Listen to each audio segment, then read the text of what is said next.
সার্কেলটা আগে দিয়ে নিচ্ছি। সার্কেলটা কিন্তু অবশ্যই ঠিক হতে হবে, হ্যাঁ, সার্কেলটা যদি ব্যাকা চাকা হয় ফেস কিন্তু বিগড়ে যাবে। গেল, খুব একদম পারফেক্ট না হলেও হবে। এবার এই যে ফেসটা আছে, ফেসটা কিন্তু একটা সাইডে অ্যাঙ্গেল আছে, মাঝখানে কিন্তু নেই, তাহলে একটুখানি সাইডে একটা দাগ দিচ্ছি দিচ্ছি এইটার অর্ধেক, এই গোলটার অর্ধেক এটা, এইটার অর্ধেক কি এইটুকু, এটার অর্ধেক, তাহলে এই যে অর্ধেকটা আছে এই লেন্থটা এখানে বাড়াবো, এই যে লেন্থটা আছে এই লেন্থটা এখানে বাড়াবো, তাহলে এখানে হচ্ছে আমার কি আসবে, চিবুক বা চিন। গেল, দাঁড়াও, এবার হচ্ছে এই যে দিলাম এখানে যে চিনটা একটু বের করা আছে, এই যে বের করে ছেড়ে দিলাম, এইখান থেকে আসলো এসে রাউন্ড হয়ে নেমে গেল। গেল, এই যে দাগটা এখানেই, এই যে মাঝখানে যে গোলের মাঝখানের দাগটা থাকলো, এটা হয়ে গেল আমার আইস, এর উপরে চলে যাবে আইব্রো। ঠিক আছে, বুঝিয়ে নাও। এইবার এই যে জায়গাটা এখানে থাকছে নোজ, ঠিক আছে, এইখানে থাকবে হচ্ছে ঠোঁট।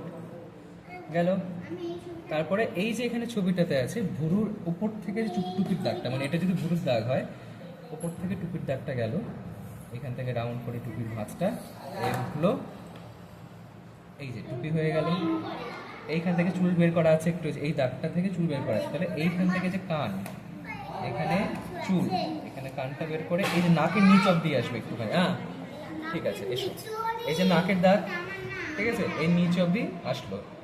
এই যে এখান থেকে সাইড করা আছে, পুরো কানটা দেখা যাবে না, একটু কম দেখা যাবে, তাহলে এই যে গেল, হয়ে গেল। এবার এখান থেকে একটুখানি গ্যাপ থেকে চোখ স্টার্ট হবে, এইটুকুর মধ্যে চোখ থাকবে, এখানে এইটুকুর মধ্যে চোখ থাকবে। গেল, স্ট্রাকচার কিন্তু উঠে গেল মেনলি, ঠিক আছে। এইবার যে গলাটা আছে দিলাম, কথা বলে না, এই যে গলাটা আছে দিলাম, এই যে ড্রেস, ঠিক আছে, এই যে ড্রেস গেল,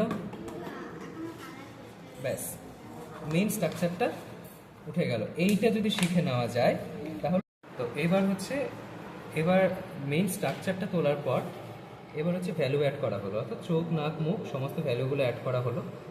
অ্যাড করার পর ফাইনাল এটা আসলো। এবার কালারের উপর অনেকটা কিছু ম্যাটার করে, যে যখন শেডিং প্রপার, মানে হাইলাইটেড পার্ট বা কোথায় নিচু আছে কোথায় উঁচু আছে, হ্যাঁ, এই যে এই জিনিসগুলো যখন আমরা কালারে বোঝানো হবে তখন জিনিসটা আরও প্রমিনেন্ট হয়ে যাবে, আরও পরিষ্কার হয়ে যাবে, একদম ম্যাচ করে যাবে।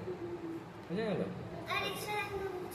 হ্যাঁ, এক্সট্রা ওটা তো রং করার সময় মুছে নিবি, এটা তো জাস্ট বেসটা তোলার জন্য একটা স্ট্রাকচার ক্রিয়েট করে নিলাম। এবার যখন আমি রং করবো তখন তোমরা মুছে নিতে হবে, যখন তুই স্কেচ পেন দিয়ে আউটলাইনটা তুলবি তখন তো সব মুছে যাবে। বুঝা গেল?